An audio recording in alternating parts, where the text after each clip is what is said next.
a poet, a parent, a superhero, and so on.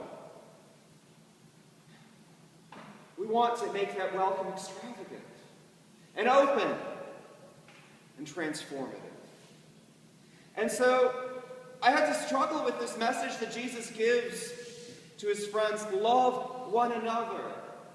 Because as I look back at that history that created John's gospel, a gospel that has really harsh language about its opponents, it is a gospel born of persecution, and it is a gospel that reveals just how claustrophobic and paranoid the Christian community felt at that time. So love one another was not this expansive, universal, pouring out of your heart kind of love that we feel and believe that Jesus calls us to. No, it was first and foremost Jesus looking at his little community there and saying, love one another. But then I realized that the good news for us as a missional church is that Jesus says, so that everybody can know you are my disciples because of the love you have for each other. Everyone. Those who hate you, those who are indifferent to you, those who really, never just doing something else, doesn't matter. Make the love evident.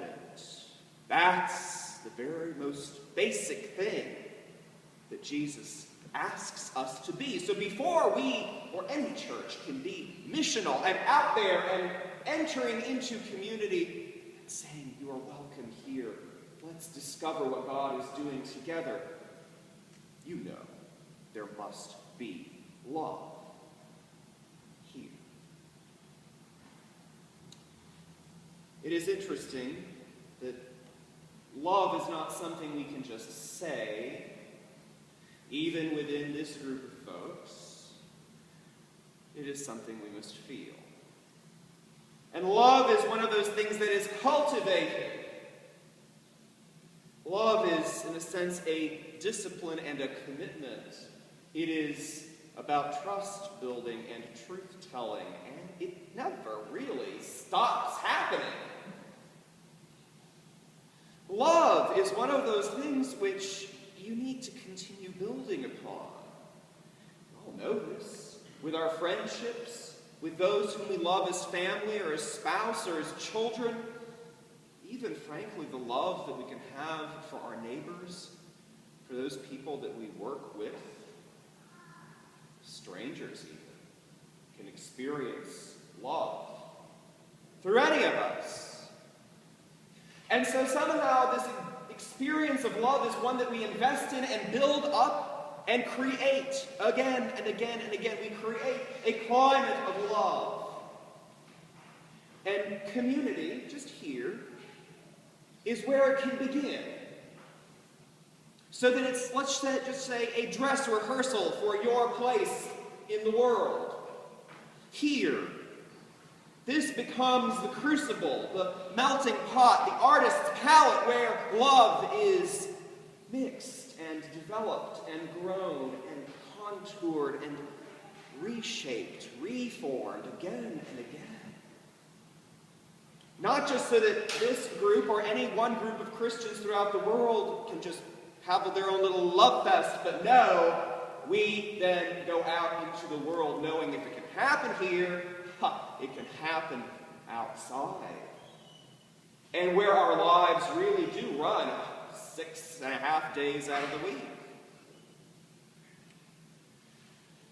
So, for us to continue proclaiming the gospel, we must practice love. Love is the first practice of the Christian community. Oh yes, there's teaching, there's formation, there's worship, there are fellowship opportunities, there are service opportunities, but in the midst of all of that, the first practice is love. Is it odd to talk about love as a practice? Is it odd to speak about love as this thing that you wake up and say, I'm going to not just do love, I'm going to be love today. I'm going to commit myself to that, the soul can say to itself and to God every morning. I want to be loved. And with Christian community, I get to figure out how complicated that can be. Not just a Facebook relationship status of it's complicated, but really complicated. Because there is a richness to how deeply people must need to be desired to be loved. It's amazing you can validate someone as a nice person.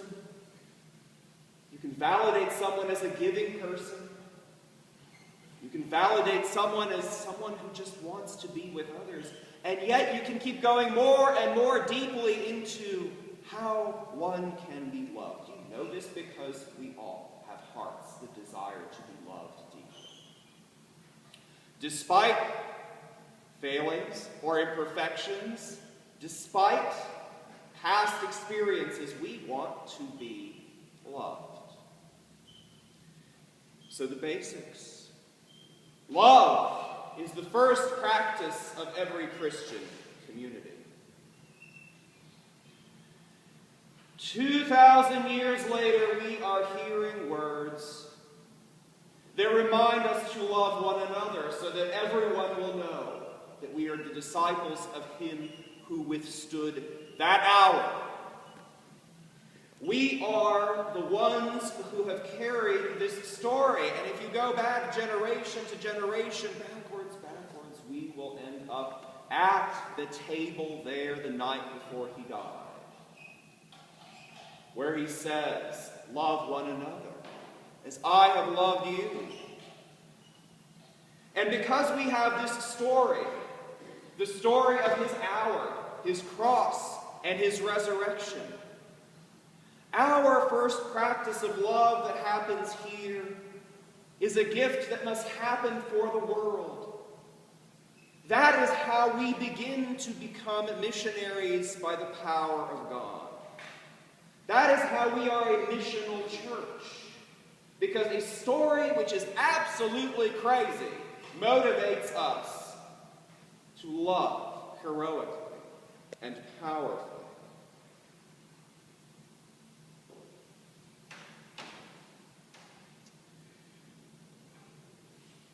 As these weeks go on, I hope you ponder again the power of that story. We celebrate it once a week, once a year in Holy Week. But allow the power of the story to wash over you again. Does it motivate you? Does it transform you? Do you sense that the power of God might be, truly is, definitely is, in the story of this one rabbi from Galilee who died upon a cross and then rose? Does your heart open up to the power of God's love with that story? Can you replace that story with any other one? Can any other story move you to the kind of mercy and love and compassion that you feel you are capable of with God's grace? That's my story. I believe it's our story together. Together, let us practice the love He gives to us where we pick up after He has gone. Together, let us be that love for this neighborhood, this one little patch of planet Earth, so that somehow everyone we meet may know we are His, and only His, disciples. Amen.